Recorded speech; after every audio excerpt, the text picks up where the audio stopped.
Memberberries done right. Spider-Man No Way Home. Remember other Spider-Mans? I remember. Welcome back to AsArt with Nick and Kyle. Today we fully ate the Memberberries and we were just enjoying Spider-Man No Way Home. Me and Kyle did not watch opening weekend, so this is after the hype, big time. After the hype. We are kind of comic book nerds. Kyle's more than I am for sure. And we're going to just be talking about some good things and why things worked and why this could maybe possibly be the best Spider-Man movie or even at least best Spider-Man live action maybe. I don't know. We're going to discuss it, see if we can change each other's minds, and let's go. Kyle. Yes. 1 out of 10 right off the bat. What would you give me on the movie? Hot seat. Yes, right off the bat. We're not saving this to the end. I'd give it a 9. 9.2. Yeah, I'm right around there. I'm probably like a 9.5. Okay. Did you cry in this movie? No, but I was very captivated by the emotional beats. Yeah. I didn't cry, but I did get like watery eyes, but I did not cry. Yeah. And it was, you know what was the weirdest part was? It was my least favorite Spider-Man that almost made me cry.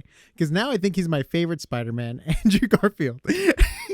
Really? Okay. Because originally, like, Peter Parker is my Spider-Man, right? When I was a kid, like, not Peter Parker, of course Peter Parker is my Spider-Man. But Tobey Maguire is my Spider-Man, you know, through and through, because that's the one I grew up with, right? Right, okay. And I was never really into the Andrew Garfield ones. I don't know why. I love the VFX of Andrew Garfield swinging around and stuff in those movies. Right. It's incredible. Like the animation and everything. I don't know. I wasn't really a fan of it. But then he like stole the show for me when he came in. Like I loved his jokes. Oh yeah. I loved his humor. And oh my gosh, when spoilers, before we go any farther, spoilers alert. This is a spoiler after the hype video for sure. When he dives to save MJ.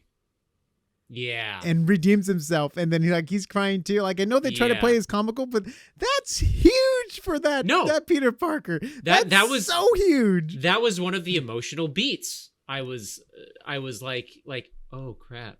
Holy shit.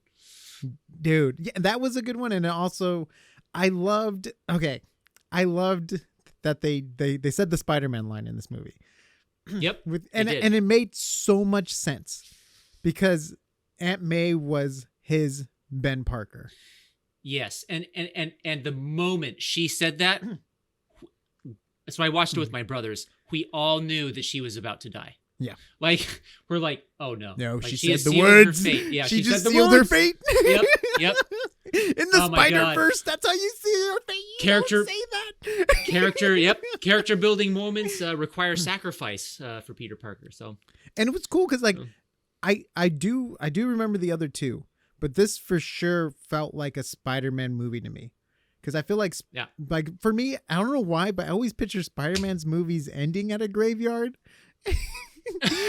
You know what I mean? Like, because I feel like they always lose someone. If it's William Dafoe in the first Spider-Man, and they're at the graveyard, and then if it's I forgot why they're at the second time, but like I feel like every Spider-Man movie they're at a graveyard because they lose someone, right? Because that's like part of Spider-Man's character, and he has to keep going. And they did such a good job with Spider-Man in this movie, like just like the themes of Spider-Man. And I watched a cool interview of Tobey Maguire. I read a cool article of Tobey Maguire saying he had the hardest time coming back because he wanted control of how they were going to represent his Spider-Man. Oh. And so did Andrew Garfield, and they both kind of came to the plate like, let's be very vague about where they're at now. They wanted to keep it very mysterious and vague, and which it is. We don't know if he's happy with MJ. We don't know if he has a kid, but we know he's settled down and he found happiness. And like we kind of got hints that Andrew Garfield's character's not like he's in that middle part with the rage kind of thing. Yeah, of like he what did he went talk through about and stuff that. like Yeah, that. he mentioned that. It's just it's just enough for us to understand and know what's going on and not take away from the major plot. Mm-hmm. That was so good. Yeah. That was so good. I mean, because that's the thing. I mean, I think we talked about this a little bit before, which is that like this is such a good movie because it is essentially Spider-Man as a trope or Spider-Man as a theme, right? Yeah. Like we've got with great power comes great responsibility. Mm-hmm. The essentially the double life of trying to live a normal life and also being a superhero, right? Having your love interest. Exactly, like bringing her best friend in that circle. Yeah, the best and friend. The whole joke, like with his best friend tried to kill him. He's like, I'm never gonna kill you. Yeah, yeah.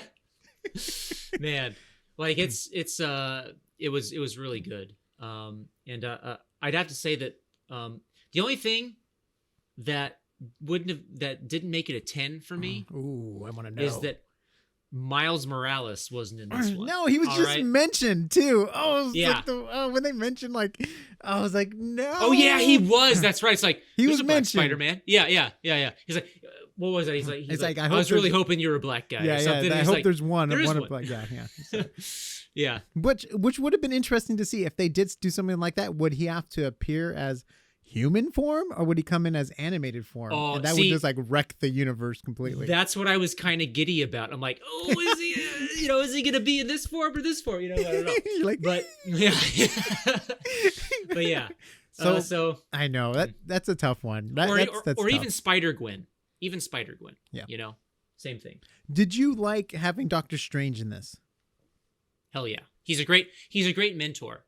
Okay. Yeah. And plus it's also again, with the Marvel universe, it's going to tie into the multiverse of madness, I think, right? Ooh, this whole thing. I know. By the way, guys, we're going to talk a lot about that in the podcast. I have a lot to talk about with that, and I know Kyle does too, because this is really the cracks to some X-Men stuff, maybe some other good stuff coming into, and we're going to talk about it on the podcast, so that's enough here. We're not going to talk about it here. You have to go to the podcast. But we're going to continue, though, with Into the Spider-Verse stuff, though, because not Into the Spider-Verse, but it felt like it reminded me of Into the Spider-Verse, too, because all the other Spider-Mans also had a similar story to Miles Morales, right?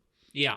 And they must have taken good notes from the Into the Spider-Verse movie, because they hit the right beats for sure. Mm-hmm. With this movie. And gosh, can I just talk about how much fun it was to see William Dafoe? Hell yeah. Oh my gosh. He's such a good actor. Don't get me wrong, I'm like I said before, I stated I was not a fan of the Andrew Garfield Spider-Mans. So right away, my villains that I gravitated to was, the Green Goblin and Doc Ock, right?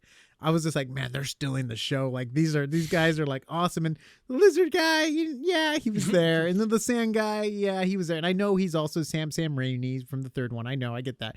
But then I liked Jamie Foxx, but I don't know what it was.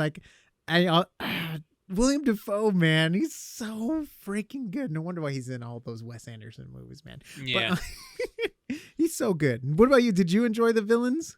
I did. So my favorite villain was the redeemed villain, the first redeemed villain, which was Doc Ock. He did so good.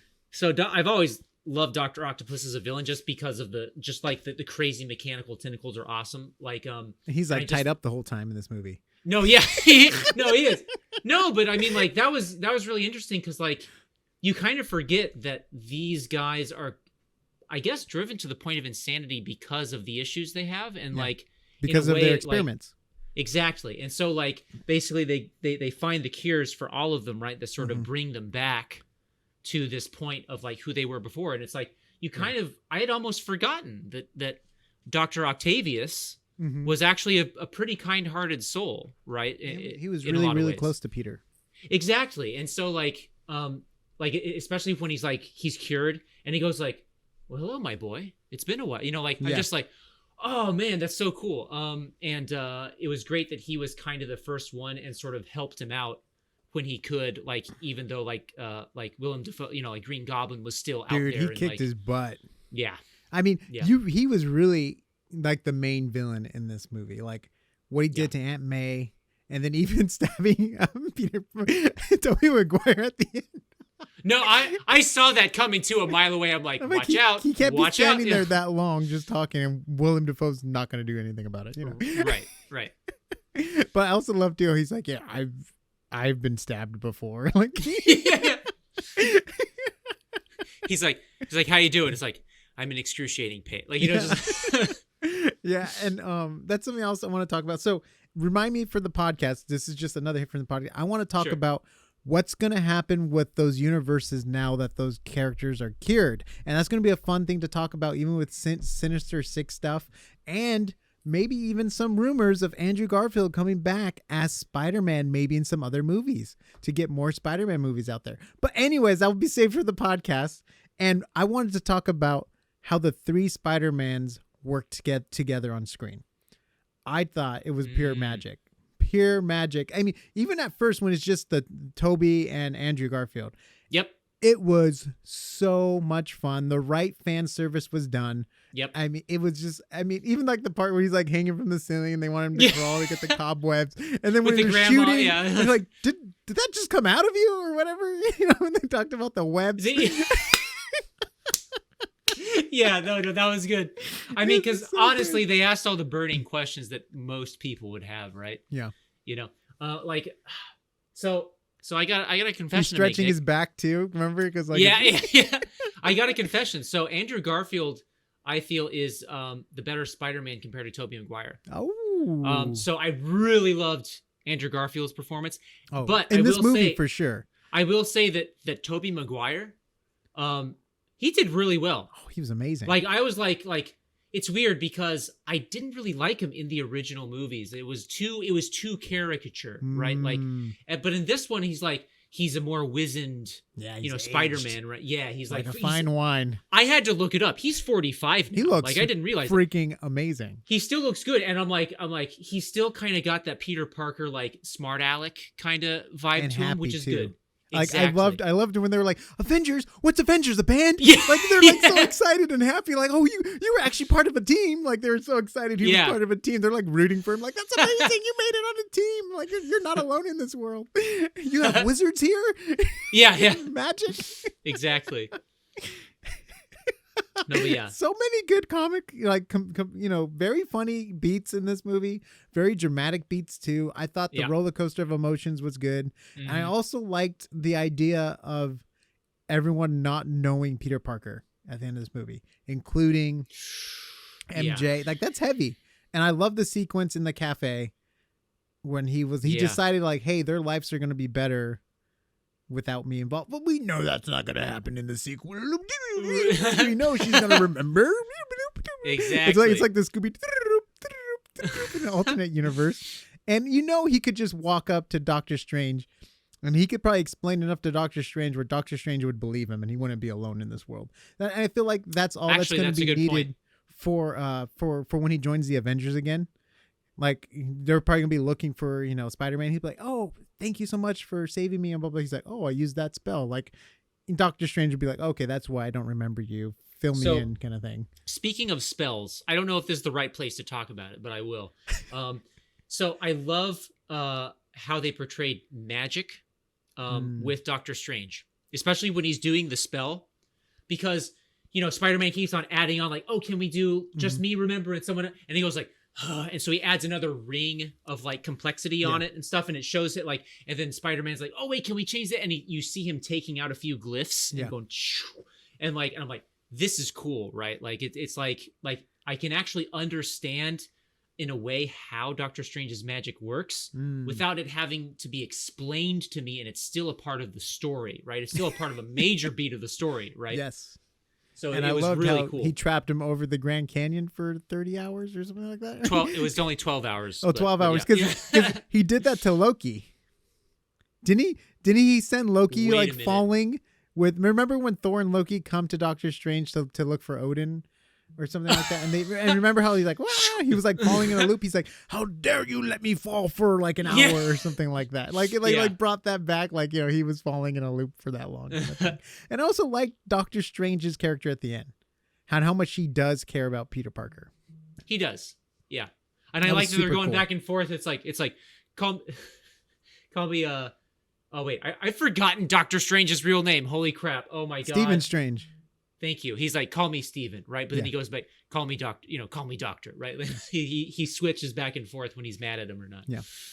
And it was very heartfelt too when he said like, we aren't going to remember you. Like he included himself Yeah. And then he was funny because he's like, oh man, I slipped. I let my feelings go, kind of thing. And but yeah, you know what, guys, we're gonna stop it here because this is just after the hype, and we're gonna go into the podcast where we're gonna just talk about. I want to talk about themes like why he's not Sorcerer Supreme. And, he's not there. He got this power, and how that's going to tie into Multiverse of Madness. What did he see through the cracks, maybe, which would cause him to go maybe find Wanda? And did What If kind of spoil a little bit of Multi Madness into the universe too? Be like seeing the dark Doctor Strange, right? Like trying to go back in time to fix stuff and all that good stuff. What? You heard it here first? No, you didn't, because this is after the hype. You probably have all heard this before. But come join us on our podcast. It's going to be on Spotify or Apple Playlist or Apple Podcast, and you can go to AsArt.space for all the audio and video links. We'll see you. Plugs. Oh wait, gotta visit Kyle. If you guys like artwork and stuff, go to Kyle's Instagram, tell him hello. He's an amazing artist, Pecos with a 0. Go check him out and let him know you came from AsArt, and we'll see you on the next AsArt.